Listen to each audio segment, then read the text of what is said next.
សួស្តីបងប្អូនថ្ងៃនេះយើងជួបគ្នាសារជាថ្មីដែរជាមួយនឹងមុខម្ហូបថ្មីឆាមាន់ម្រះប្រូវអានេះប្រភេទយើងឆាមាន់បែបឆាកលក្រីបងប្អូនចំពោះមុខម្ហូបនេះគឺយើងបែប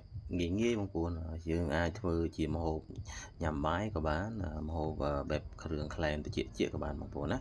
អានេះគឺប្រភេទឆាមាន់ម្រះប្រូវដំបូងយើងមានសាច់មាន់ប្រហែលជាមួយចង្ហៀងបងប្អូនហើយយើងមានសណ្តែកដីហើយជាមួយនឹងបកអំបិលម្ទេសប៊ីចេងខ្ញុំបកឲ្យហើយតែម្ដងហើយចំពោះគ្រឿងផ្សំហ្នឹងគឺយើងមានគល់ក្រៃជាមួយនឹងរំដេងស្លឹកក្រូចយើងហាន់វាជាចំណិតចឹងបងប្អូនយើងមានម្រះប្រូវបងប្អូនយើងស្ប្លេសឲ្យស្អាតចេះមកដើម្បីឲ្យស្អាតចឹងយើងបង្កាត់ភ្លើងយើងដាក់លីងបងប្អូនណាយើងលីងជាមួយ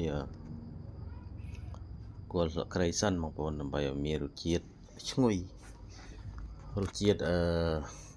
យើងវាអត់លីងទេវារាងខារាងប្រហែលជាវារាងហាងចឹងបងប្អូនចំពោះមុខម្ហូបនេះយើងដាក់ខ្លាញ់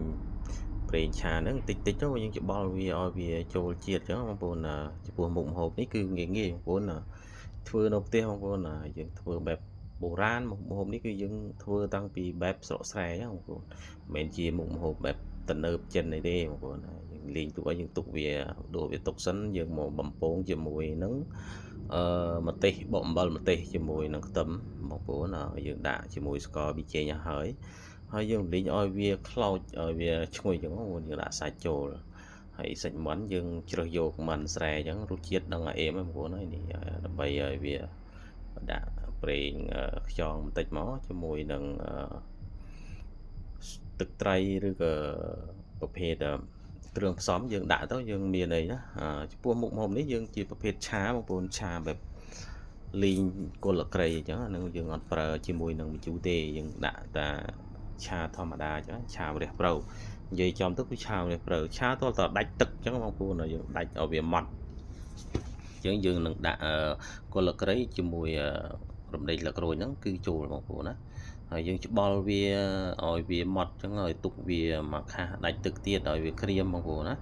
ហើយយើងចាំដាក់ជាមួយនឹងសណ្តែកដីជាមួយថែមទឹកត្រីតិចហើយខ្លាច់សាបប្រៃនេះយើងថែមថយតាមចំណង់ចំណូលចិត្តរបស់យើងអញ្ចឹងបងប្អូនចំពោះមុខម្ហូបនេះគឺយើងធ្វើញ៉ាំនៅផ្ទះទេលេងអញ្ចឹងដោយសារតែល្ងាចអញ្ចឹងខ្ញុំតនីខ្ញុំធ្វើបានមានពេលវេលាច្រើនខ្ញុំធ្វើ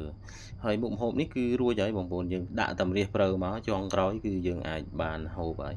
ហើយបងប្អូនដែលចូលចិត្តគ្រឿងក្លែមជាអីចឹងត្រូវបងប្អូននេះម្ហូបនេះគឺដឹងតែអេមបងប្អូនណា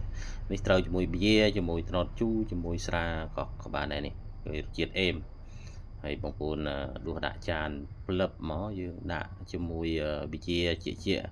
មានកែមស្បឺតមានហាក់ណាម៉ានអីចឹងទៅហើយយើងដាក់មកខ្ពងមើលតើវាមានរសជាតិប៉ុណ្ណាហ្នឹងហើយ